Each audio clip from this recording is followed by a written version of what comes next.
What if ancient Egypt didn't build its greatest secrets, but inherited them? What if the pyramids were never meant for the pharaohs at all? And what if something hidden inside them was never supposed to be found? For thousands of years, we believed a simple story.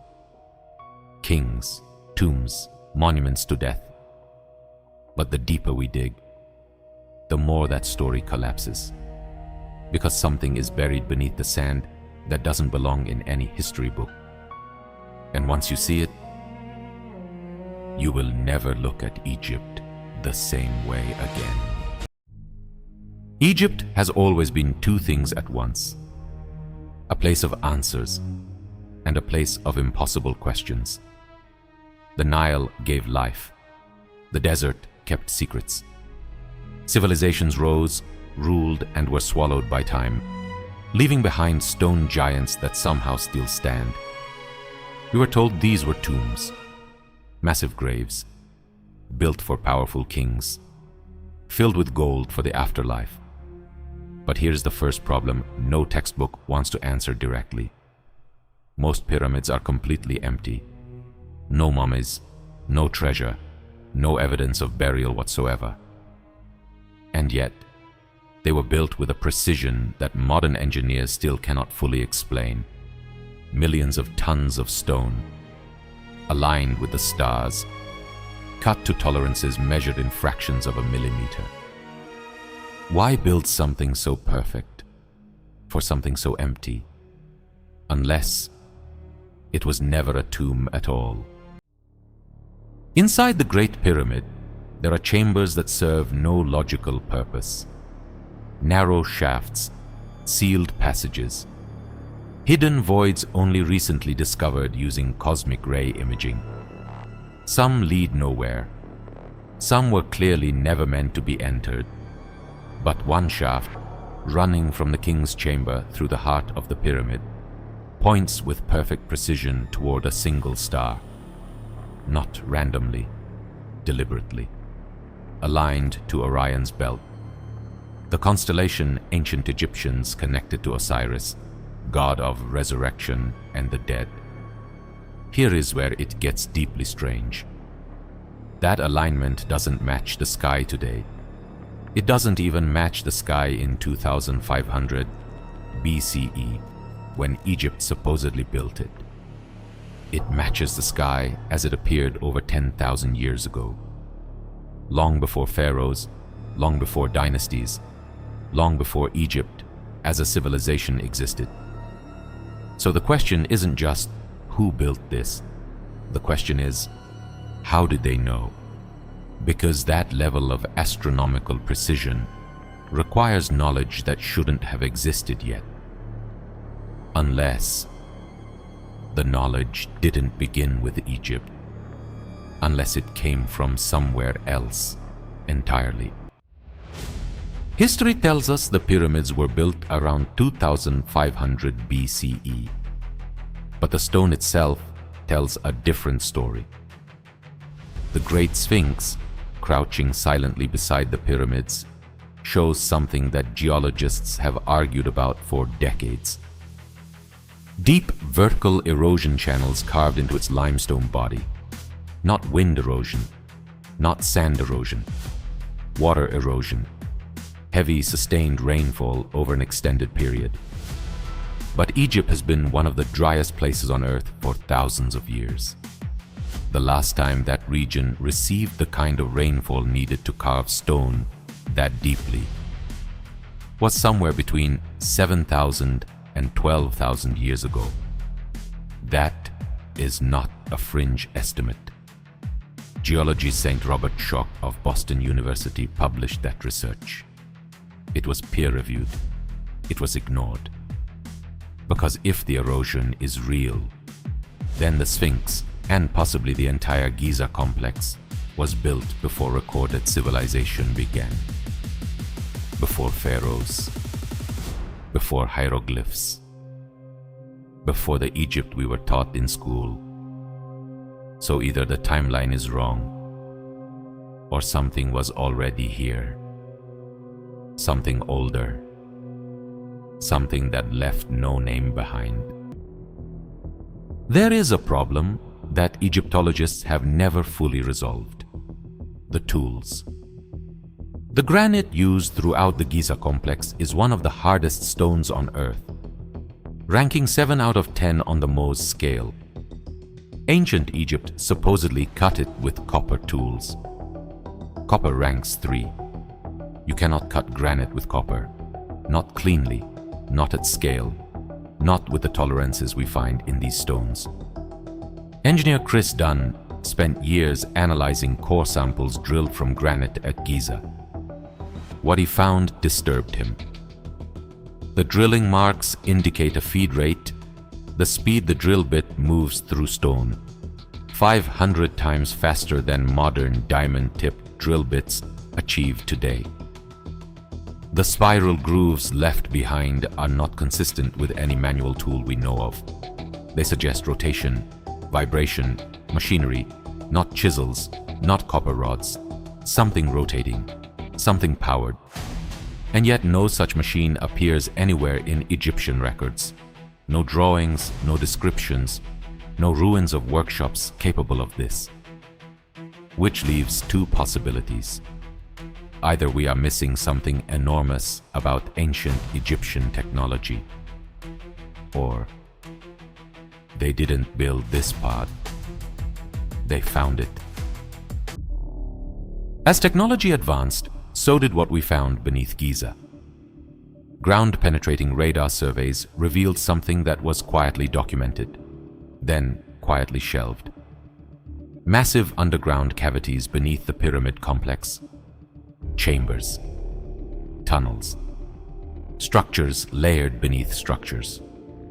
Some researchers described it as evidence of a city beneath the sand. But access is tightly controlled. Certain areas around Giza are completely off-limits to independent researchers. Excavation permits are rarely granted to outsiders. Results are filtered through a single government authority. Then came the thermal scans. In 2015, a team conducting thermal imaging of the Great Pyramid detected distinct anomalies, areas of unexplained heat on the eastern face at ground level. The temperature differential was significant enough to indicate either air movement or voids not present in official architectural plans. The Egyptian Ministry of Antiquities confirmed the anomalies were real. Then the official follow-up went silent. No explanation, no further announcement, no published findings. Just silence. The kind of silence that only happens when something unexpected is found, and someone decides the public isn't ready to know. Some engineers and independent researchers have proposed something that mainstream archaeology refuses to seriously engage with. The Great Pyramid was not a tomb. It was a machine. Consider the structure from an engineering standpoint rather than an archaeological one. The king's chamber is lined with rose granite, a stone with an unusually high quartz content. Quartz is piezoelectric. It generates an electrical charge under mechanical pressure. The chamber produces a standing resonance frequency when acoustically stimulated, measurable today. Beneath the entire Giza plateau runs an underground aquifer. Moving water generates a low-frequency vibration that travels upward through the bedrock. The pyramid's geometry, its precise angles and internal proportions, matches mathematical relationships that amplify resonance rather than suppress it. None of this is necessary for a tomb. All of it is necessary for a transducer, a device that converts one form of energy into another. This is not ancient alien speculation. These are measurable physical properties of the structure. What the machine was for, whether communication, power generation, or something we have no category for yet, remains unknown. But the more disturbing question is this: if it was a machine. Someone turned it off, and we don't know when, or why, or what happened when they did.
In 1993, a small robot was sent into one of the Great Pyramid's southern shafts, a passage too narrow for a human, running deep into the pyramid's interior. The robot's camera transmitted back something that stopped the researchers cold. A small stone door, fitted with 2 copper handles, set deep inside a pyramid that was never supposed to have doors. The world watched. Theories exploded. 9 years passed before anyone went back. In 2002, a new robot drilled through the door on live television. Millions of people watched the camera push through the hole. Behind the door, another chamber, and another door, sealed, untouched, still waiting. That door has not been opened to public knowledge since.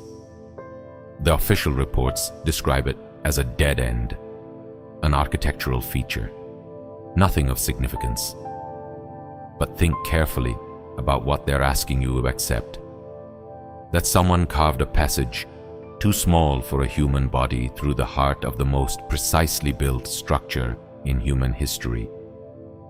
Placed a stone door at the end with metal handles, sealed it, buried it, built an entire pyramid around it, and put nothing inside. No civilization in history builds a lock for an empty room.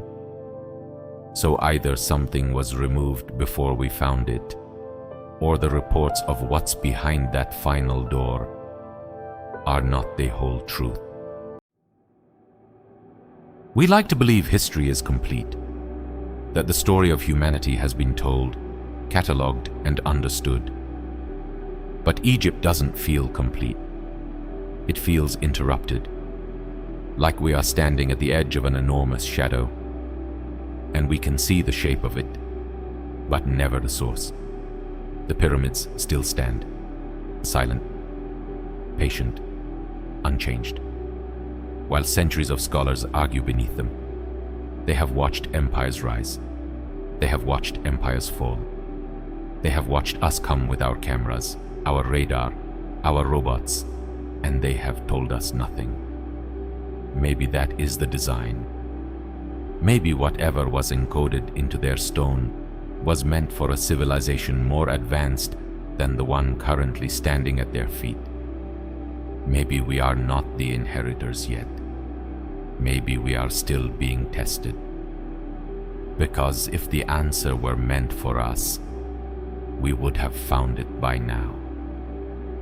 The pyramids are not waiting to be discovered. They are waiting for us to be ready. History has a surface, and then it has everything underneath. If this pulled you deeper, if something in this story unsettled you in the way real truth does, then you belong here. Subscribe to LoreVault, where history's most dangerous secrets don't stay buried.